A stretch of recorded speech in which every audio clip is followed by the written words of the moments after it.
Hello everyone, I hope you are fine. This video is a second about how starting historical sewing. It will be about all the material you will need to make historical costumes. I will not talk about sewing patterns, for example, because it's depending on your project you are working on. I will not talk either about supplies as fabrics, for example, because I will talk about it in the next video, in the following video. This presentation is only about the material. Sorry, I am going to tell some trademarks, but be sure that none of them is paying me for that. And of course, please forgive my bad accent. As usual, I'm French, so you will have my French accent during the presentation. There is a golden rule you really need to know. It's just that in fact you will only make a good job with the good tools. That's for sure. When I started, I lost a lot of time and money and energy just to buy the bad stuff. That's why it's very important before buying anything just to ask you a few questions. First, is it mandatory or is it a gadget? You cannot imagine how many stuff are just gadgets, because for sewing, for historical sewing, you will see that you will need very few things. What is the price of this material? Just to prevent you from buying something twice the right price, and I think it's quite important to have this kind of information in mind before buying anything. What is the maintenance you will have to do on your material, and how will you store it? These kind of questions I think are very important, just to save you time, energy and money. And of course it will be better for our planet to buy the right stuff at the first time, and of course you will make a better job. My presentation will take place in 4 parts. First, it's the mandatory material, the material you must have if you want to start sewing your own historical costumes. Second part, it's the quite useful material. In fact, you can sew your historical costumes without this kind of material. And it's good news, because this kind of material cost a lot of money and it's very expensive. But in fact, if you have the money for it, then I would advise you to go for it, because it allows you to save a lot of time and energy. The third part is about the not so useful material, the gadgets, and maybe some people will not agree with me, and I totally agree to disagree, because it's my personal choice. And maybe if I have to do this video again in few years, the material will not be in the same categories. I don't know, but it's my personal choice for the moment. And the last part will be about choosing expensive material, because in fact if you take the good material, then you will be able to keep it all your life long, and maybe to give it to your children. That's absolutely possible in sewing material. So it's very important for you to choose well your material before starting.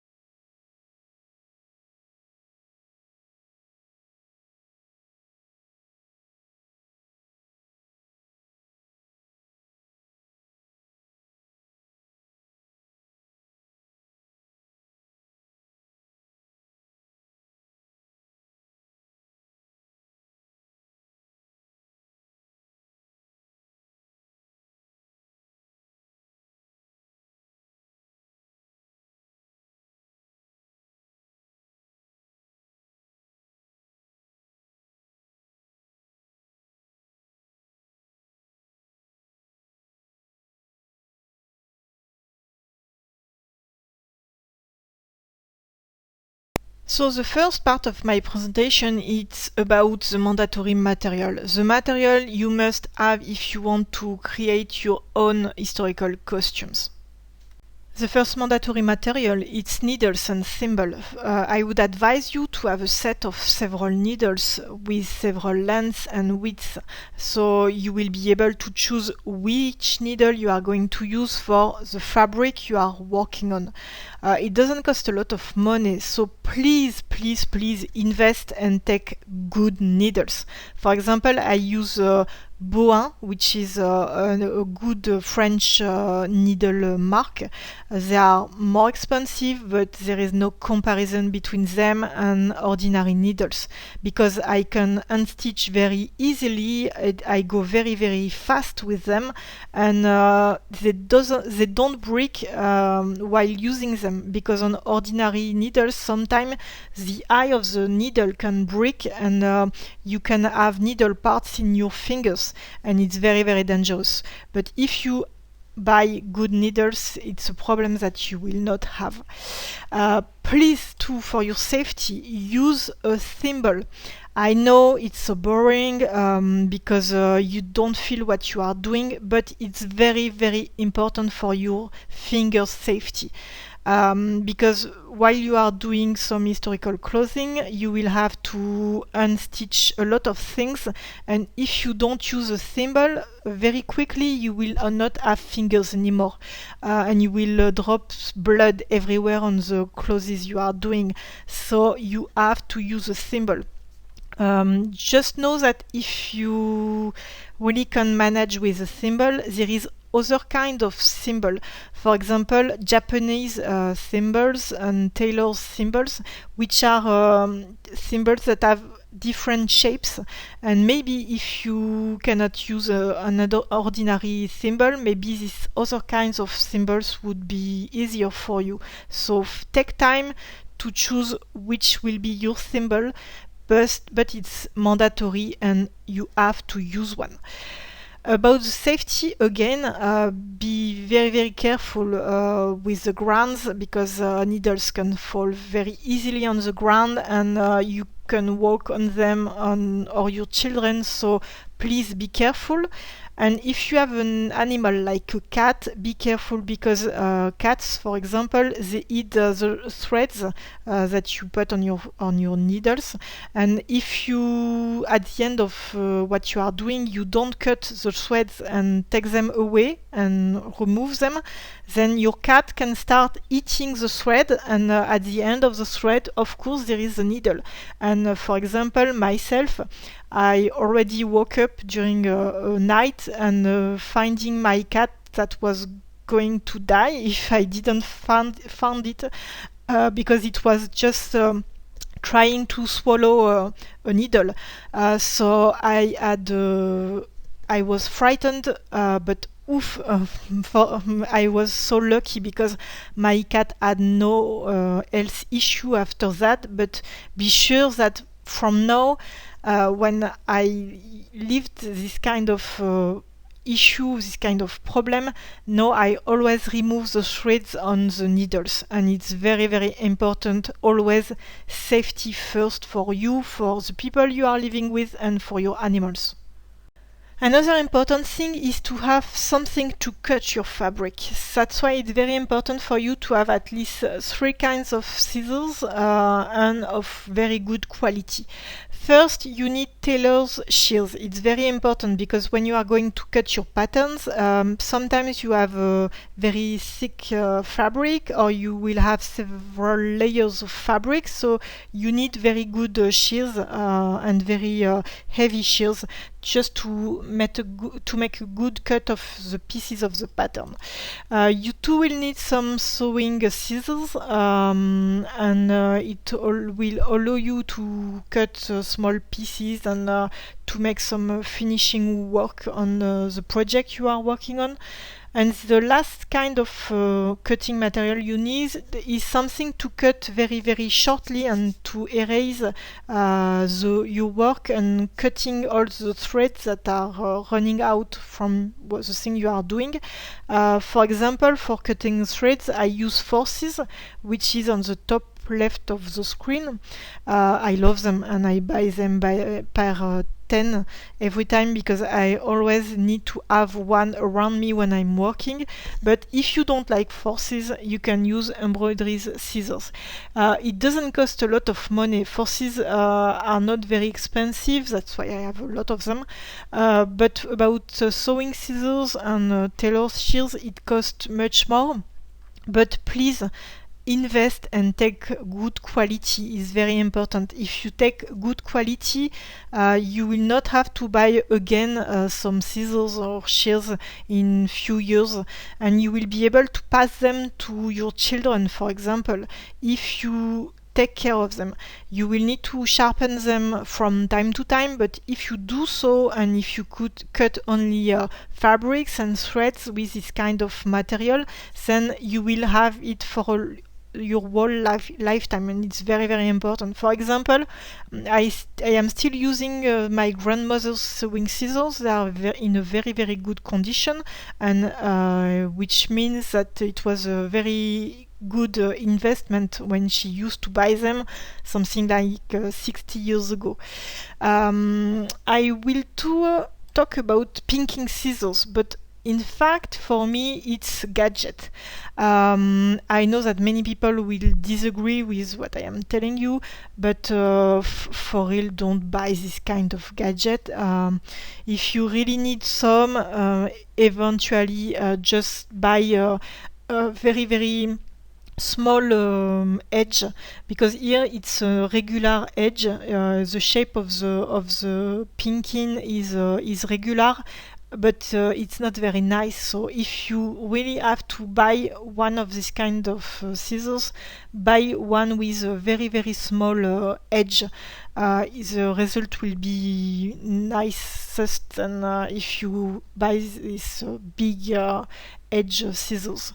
And take some pinking scissors that are very, very heavy. So the more heavy and the less plastic you will find this kind of scissors, and the best quality it will be. But for me, it's a gadget. You too must have a steam iron. It's very important to have a very powerful one that you can be refilled with water while you are using it. It will allow you to save so much time. If possible, take one that turns off when it's not used anymore, in order to save some energy and money here. This kind of material, it's quite expensive, but during sales you can find very interesting discounts. So there is a way to have good material and not spending so much money in it. I would advise you to take good trademarks. Don't take cheap items. Don't take low price and not well-known trademarks. Take good iron trademarks. It's something that will allow you to have your material for many years. You too will need some ironing board. It's very important because you will need to press on the seaming allowance, and it's very important while you are making some historical clothing. So the iron board is important too. You too must have a cutting table. It's a wide table that will be used only for cutting your patterns and with no mess on it. It's very important to have one.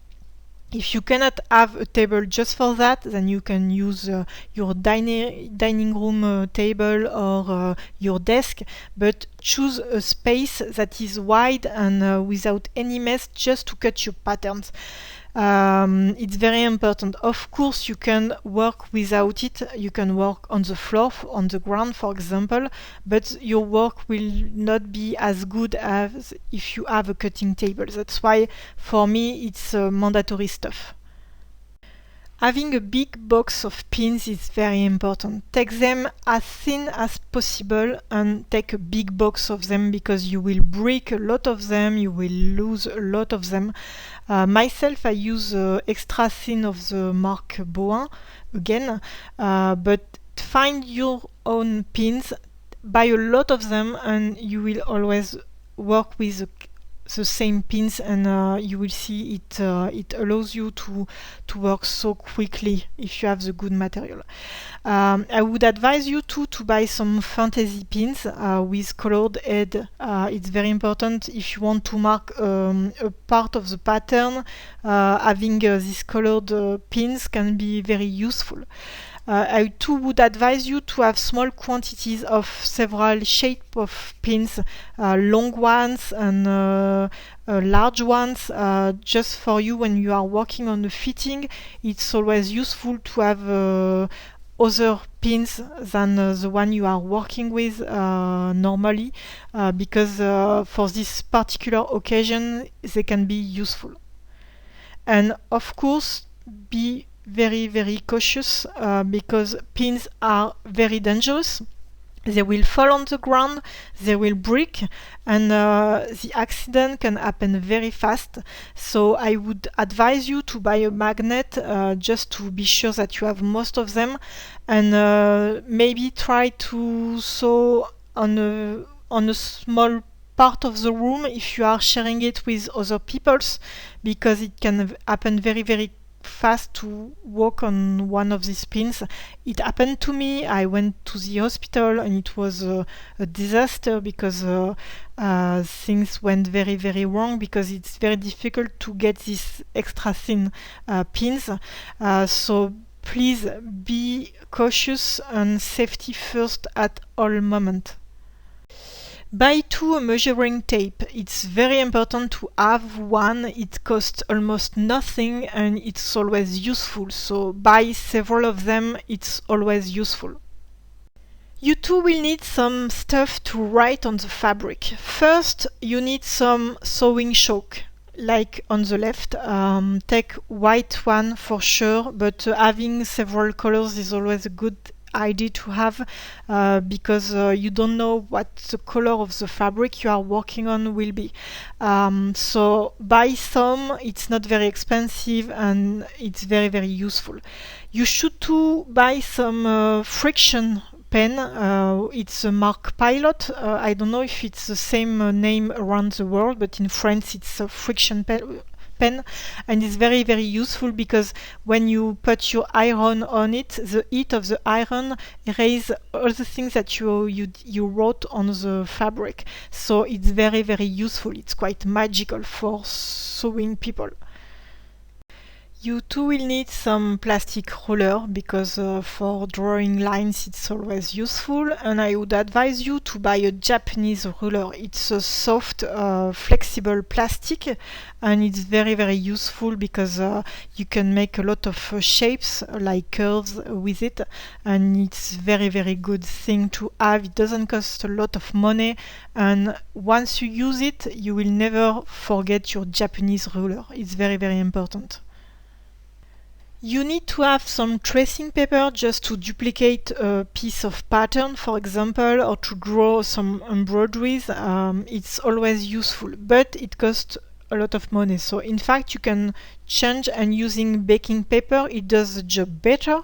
It's less expensive and it's on rollers, so it's easier to have a large piece of baking paper to duplicate a pattern than using many tracing papers scotched together to have a large paper. So yeah, please think about it. Baking paper, it does the work better.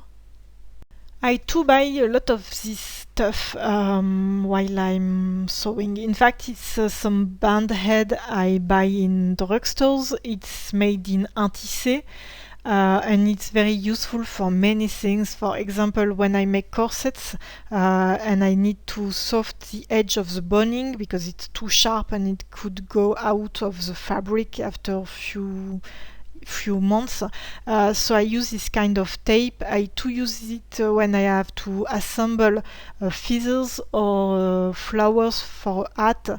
I too use it when I have to assemble some pieces of a pattern together and I don't want to use plastic tape, because the problem with plastic tape is that when you put your iron on it, and it happens very quickly, you damage your iron, which costs a lot of money. So So when you are using this kind of tape instead of plastic tape, it's easier for you to make a lot of things and not damaging your steam iron, which is a good thing. Voilà, I think we saw all the mandatory materials that is needed before starting historical costuming. As you can see, there is no sewing machine inside this list because for me it's not mandatory to have one. If you do it only by unstitching, it will be 100% historically accurate, so it's better. Of course, sewing machine makes you saving a lot of time, so we'll talk about it in the next video. But for the moment, we are done with mandatory material. And the good news is that it's not very expensive material. It ends this quick presentation, which was video number 2.1. I think I forgot things, so do not hesitate to leave a comment under this video if you see something I forgot, but don't forget that the borderline between the useful and quite useful material is very thin, and I will talk about the supplies in my third video, so it's only a start for me, this talking about this mandatory material.